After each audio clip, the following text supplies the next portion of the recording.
That's fine right there, Mr. Brewster. Jethro! You can start bringing them things out now. Oh, boy, I can't wait to get back to California. I ain't been warm clean through since we got here. Jethro, take it easy.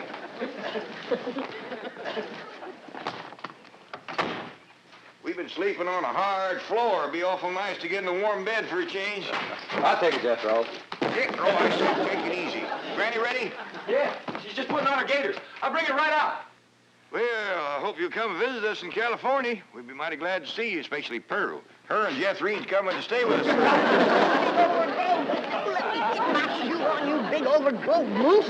You can put it on in the car, Granny. We's in a hurry. We can't leave until somebody finds Ellie Mae. Where is she? She took to the woods early this morning with those 2 timber wolves that she's let sleep under her bait. Yeah, I'll find her. By doggy, it's a good thing we're leaving. One more night and she'd be baying at the moon. And you 2 rascals has got to stay away from Maggie and her family, you hear me?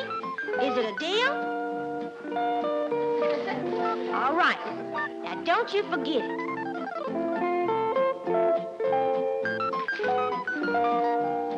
You seen 'em, Maggie. Give their word. What's more, Frida's gonna keep an eagle eye on 'em. And if they goes to pestering you, she's gonna snatch 'em bald. Ain't you, Frida? I wish you could come to Beverly Hills and live with us. But I reckon it'd be too long a trip for you and your young'un. But I'll come back and see you in the spring. Ellie Mae, Over here, Pa. you got them wolves with you? Oh, they won't pester you none. And that no-biting promise goes for my Pa, too. Hello there, Maggie. Ellie, honey. Mr. Brewster's waiting, and we got to pick up Pearl and Jethrine and drive clean to the airport. St. Pearl and Mr. Brewster are getting married? Well, no, not yet. Maybe never. But Pearl's satisfied. Everybody in town seen him propose to her. Now she can leave town with her chin up and her head thrown back, proud and happy. I'll bet you Cousin Jethrine ain't happy. She says she ain't going to California and leave her sweetie Jazbo to Pew. She's powerful in love with that little feller. Yeah, I reckon Jethrine will do pretty much what her ma tells her to. That Pearl's a mighty strong-willed woman.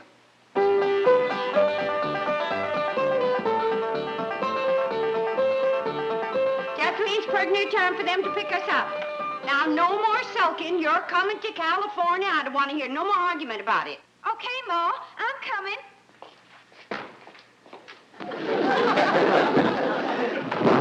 What in the world have you got there? It's a trunk, Ma. Well, I can see that, but what you got in it? Well, I got some clothes and some shoes and some food and some water. I forgot the water. Water, why?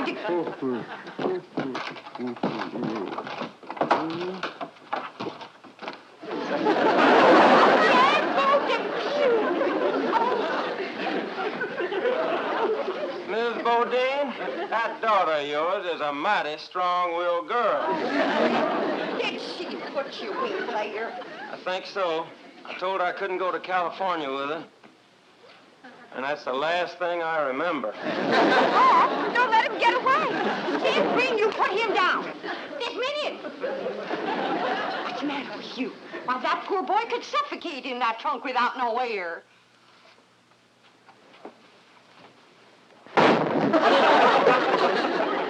Jethrine, am I going to have to take a switch to you?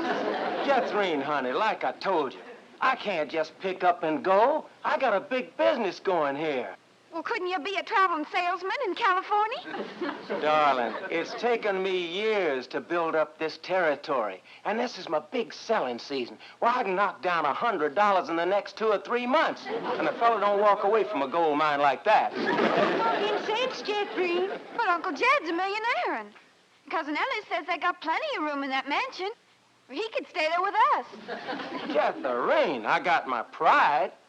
Well, I'd rather die than take charity from my sweetheart's kinfolks. Now, what sure you can write to one another. Of course. And I'll be here when you get back. Oh, there they are. Now, Jethrine, you get ready to leave.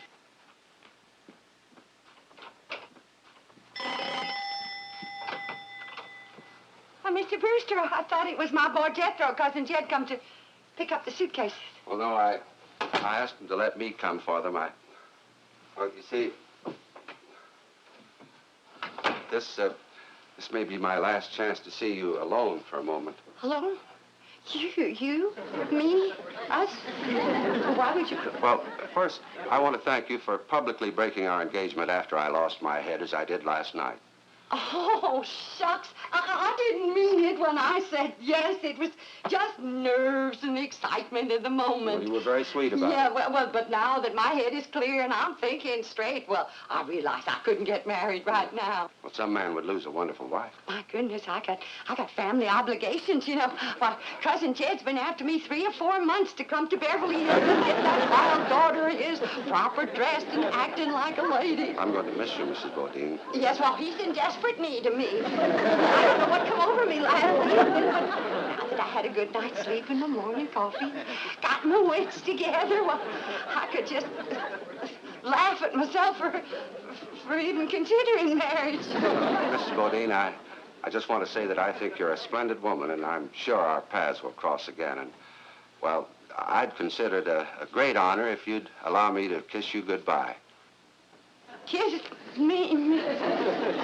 Well, I hardly think there'd be anything wrong with that. Haven't you had any, Pearl? Oh, Ellie Mae, look, Jethrine's in there saying goodbye to her sweetie, Jasbo Depew. So why don't you go in and say goodbye to him, too? Huh? All right. I ain't never met him. Jethrine, you're just gonna have to get it through your head. I cannot go to California, and that's that. Howdy. Hi, Cousin Ellie. This here's my sweetie, Jasbo Depew. Howdy, Jasbo. And a great big howdy to you. This girl is the cousin you've been telling me about? Yeah, Jasbo. She's the one we'll be staying with in California. Well, poke me another air hole, baby, and let's go.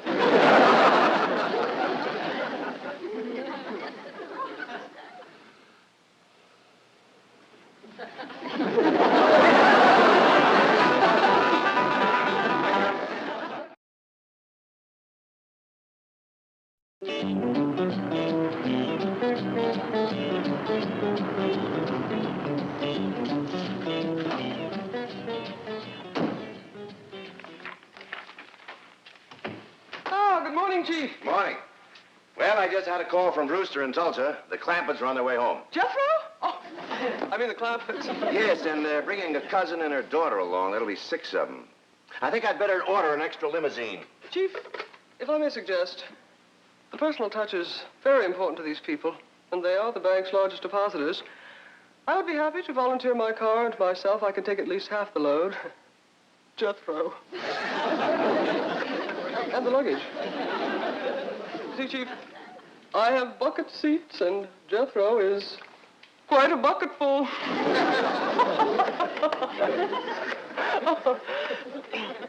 How's about 3 apiece, Chief? Fine. We'll be ready to leave the airport about noon. Entendu, mon capitaine.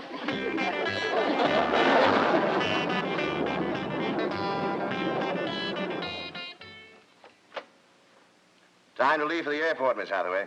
Right.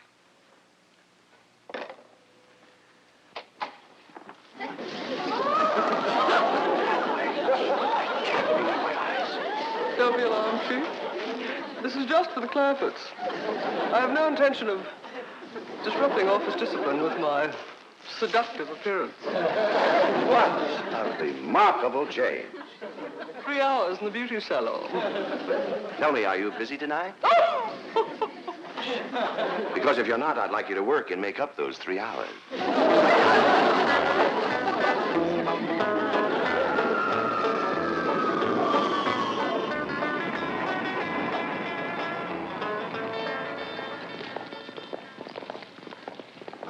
They could have missed the plane.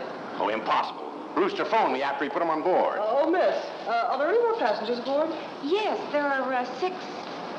Well, they appear to be hillbillies. Was there anything wrong with them? Oh, no. You see, we served lunch before we arrived, and they refused to leave the plane until they helped do the dishes. And we served 120 lunches. Well, here they come. Flight 201 for Chicago and New York is now loading Oh, thank you for sharing your food with us. Thank you for doing the dishes. You sure you don't want us to wash the windows? It won't take long if we all pitch in. Thank you. Drysdale, howdy. Welcome home, Mr. Clampetts. This here is my cousin, Pearl Bodie. Oh, howdy, Mr. Drysdale. Oh, excuse my wet hand. Oh, it's quite all right. Well, how did you enjoy your plane ride? I don't believe it. I plain don't believe it. It's a miracle. Oh, well, it ain't nothing. You ain't seen nothing, Pearl. Wait till we ride on that escalator. Yes. Well, my car's out in front, Mr. Clampett. Come on. Mon amour. That ain't my name. Who are you? I am a wild and mysterious gypsy. I have come to take you away to my gypsy camp. You got some food there? Well, I can't stay long, but I am kind of hungry. Helping wash all them dishes give me quite an appetite. Yes, them stairs is moving. We're having a California earthquake. Pearl, them stairs are supposed to move like that. What for? I don't know, but that's what they call an escalator.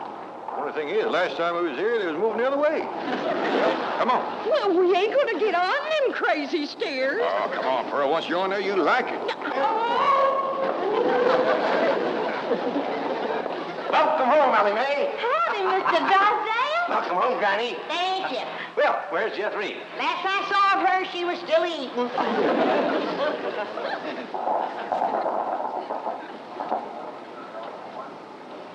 Well, now, that wasn't bad, was it? No, it was fun. Let's go up and ride down again. Oh, no, Pearl. It's fun, all right, but it just ain't worth fighting your way back upstream.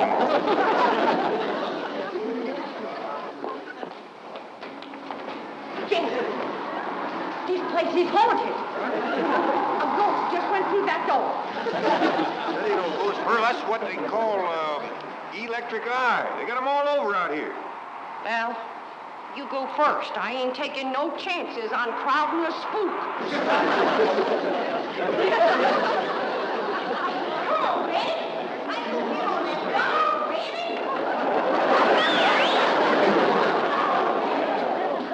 Oh, howdy there. So this is California. It's so warm. And the air smells different from the mountains. Yep, looks different, too. Out here, you can see what you're breathing. Yeah, got a lot of body to it. I tell you, Pearl, there's some days when you can cut it with a knife. But don't try it, because it gets the knife awful smudgy. We can wait here in Mr. Drysdale's car till the rest of them come.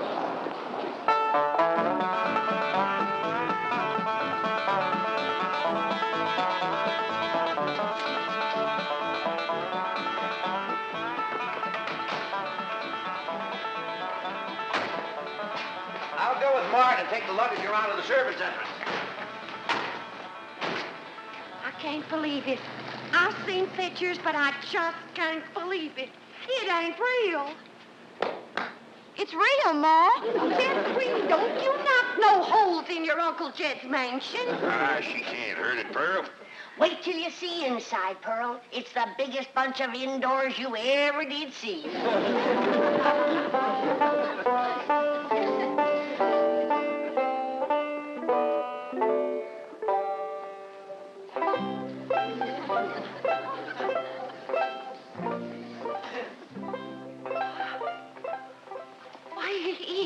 It's a palace.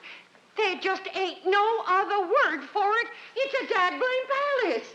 How do you get it started, Uncle Jed? Get what started? These here stairs. Ain't they like the ones at the airport? Oh, you got to climb those yourself. Come on, Jethrine. I'll show you how to start. Granny, how do you ever wash that thing? Ain't washed it yet, Pearl. Oh, well, don't you worry. I'll do it. Pearl, now this here is what they call the drawing room. Drawing? Wait till you see this piano. The whole thing is hand-painted. Yeah, Pearl, ain't that just about the prettiest piano you ever did see? It's got pictures on it.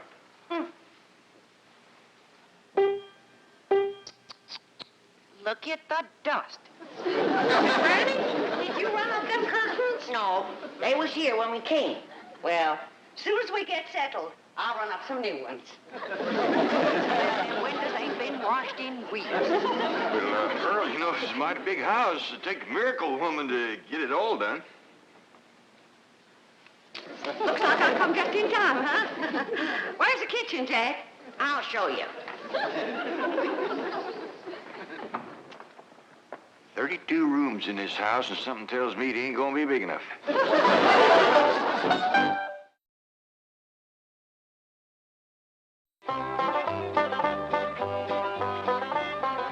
Paul, where's Aunt Pearl?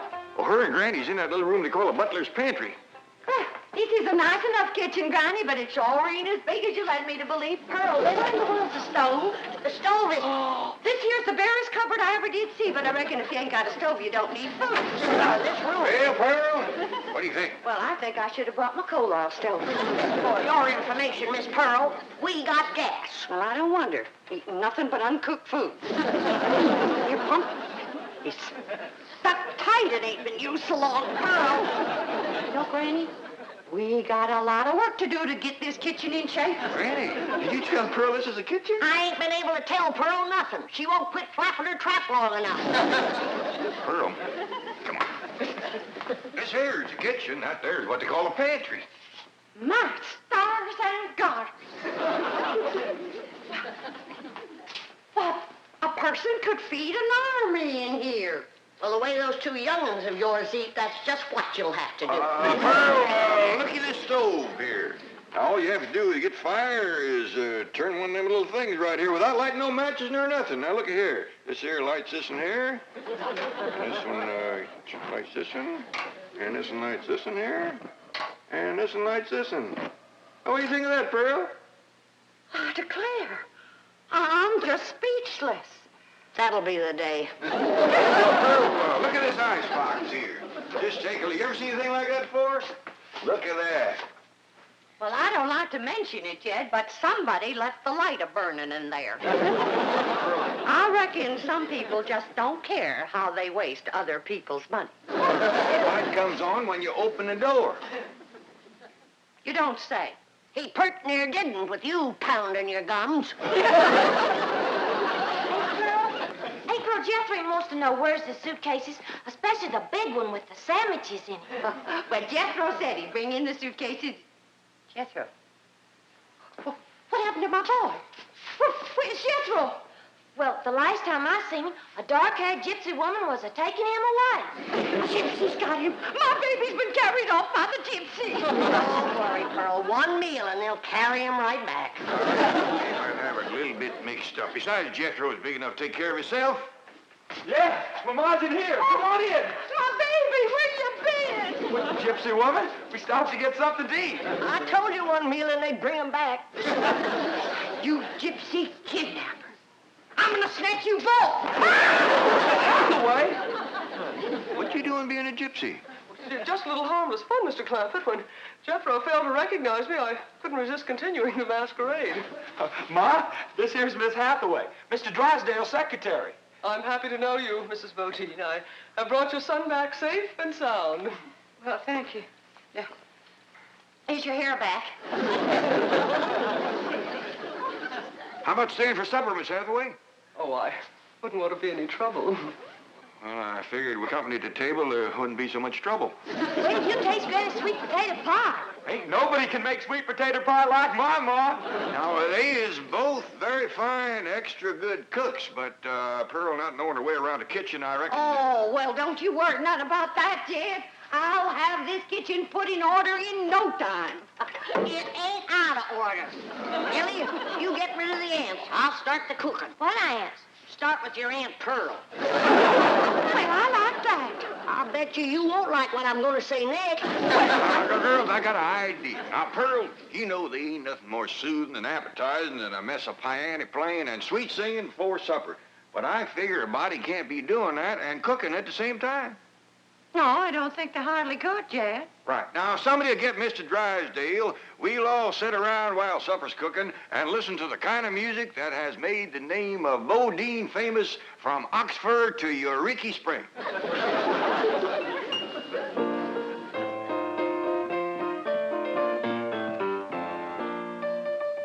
Oh, Pa, it's pretty near supper time. Want me to start setting the table? Yeah, and let's use that big company table in the fancy eating room. Okay, Pa. You help me get the chairs around it? Why, sure.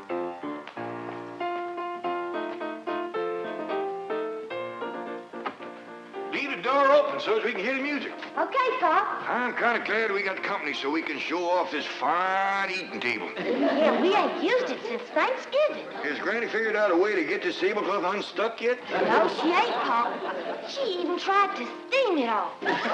Couldn't get it loose. She said if she didn't know better, she'd think somebody stuck it down on purpose. Well, I'm glad I got all my pot passers notched. Gonna come in real handy.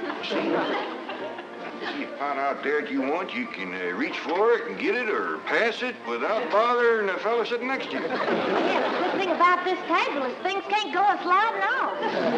Oh, I gotta tell Granny. Since we're gonna use this table, she can leave the victuals right in the pots. Doggies, ain't Pearl getting fancy?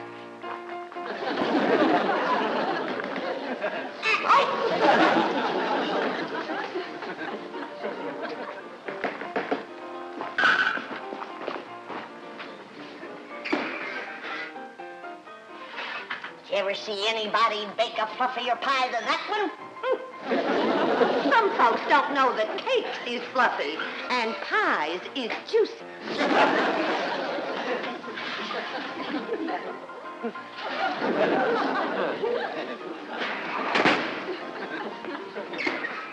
It fell. You did that on purpose, Pearl Bodine. My pie can't fall. It can't, huh?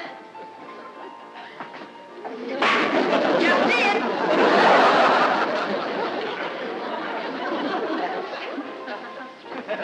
Granny!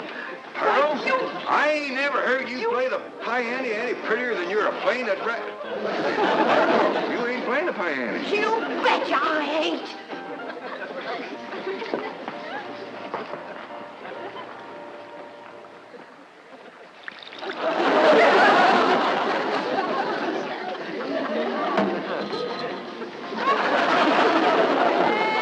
Before the battle, Mother, I am thinking most of you. Just before the battle,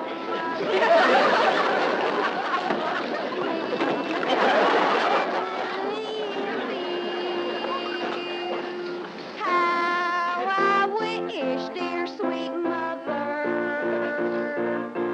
you were here beside me.